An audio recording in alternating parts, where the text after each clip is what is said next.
Age লেভেলে সবসময়ই শক্তিশালী আফগানিস্তান জাতীয় দলের পাশাপাশি তাদের পাইপলাইনেও আছে উঠতি মেধাবী খেলোয়াড়।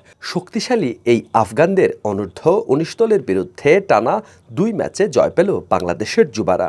প্রথম ম্যাচে সিলেট আন্তর্জাতিক ক্রিকেট স্টেডিয়ামে 16 রানের জয়ের পর এবার জয় এলো 3 উইকেটের ব্যবধানে। বাঁহাতি স্পিনার নাইম 14 রানে 4 উইকেট নিয়ে একাই ধসিয়ে দিয়েছেন আফগানিস্তানের ব্যাটিং লাইন আপ। তবে মাত্র 102 রানের লক্ষ্য তারা করতে দিয়ে টাইগারদের ছেড়ে কথা বলেনি আফগানরা, বরঞ্চ এই রান করতে গলগর্ধম হতে হয়েছে বাংলার যুবাদের। যদিও শেষ পর্যন্ত দ্বিতীয় ওয়ানডেতেও জয় নিয়ে মাঠ ছেড়েছে টাইগাররা। কয়েকদিন থেকেই সিলেটে বইছে অসহনীয় গরম, তাপমাত্রা কখনো কখনো চলে যাচ্ছিল সহ্যসীমার বাইরে। এমন অবস্থায় প্রথমে ব্যাট করা আফগানিস্তান 42.3 ওভারে অল আউট হয় মাত্র 101 রানে। 21 রানে প্রথম উইকেট হারানো আফগানরা 83 রানেই খুইয়ে বসেছিল 8 উইকেট। ফলে একসময় 17 রান পার না হওয়ার শঙ্কা জেগেছিল তাদের ব্যাটিংয়ে।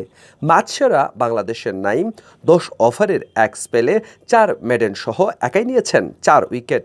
বাঁহাতি এই স্পিনারের জাদু গ্যালারিতে বসে দেখেছেন সদ্যই নিউজিল্যান্ডের বিপক্ষে খেলে আসা সিলেটের ছেলে নাসুম আহমেদ। টি-20 বিশ্বকাপ দলে জায়গা পাওয়া নাসুম এদিন ছিলেন বেশ উৎফুল্ল। জয়ের লক্ষ্যে ব্যাট করতে নামা বাংলাদেশের ওপেনিং জুটিতে আসে 37 রান। তবে এরপর নিয়মিত বিরতিতে উইকেট খোয়াতে থাকে বাংলার যুবারা। একসময় 83 রানেই পড়ে যায় 7 উইকেট। আফগান স্পিনারদের আঁটো-সাঁটো বোলিংয়ে ম্যাচ খোয়ানোর আশঙ্কাও দেখা যায়। তবে শেষ পর্যন্ত টেল এন্ডারদের দৃঢ়তায় জয়ের বন্ধরে পা রাখে টাইগার যুবারা। বাংলাদেশের 7 উইকেটের 4টি নেন আফগানদের ডানহাতি লেগ ব্রেক বোলার ইজহারুল হক নাভিদ, আর 3 উইকেট নেন বাঁহাতি স্পিনার শাহিদুল্লাহ হাসানি।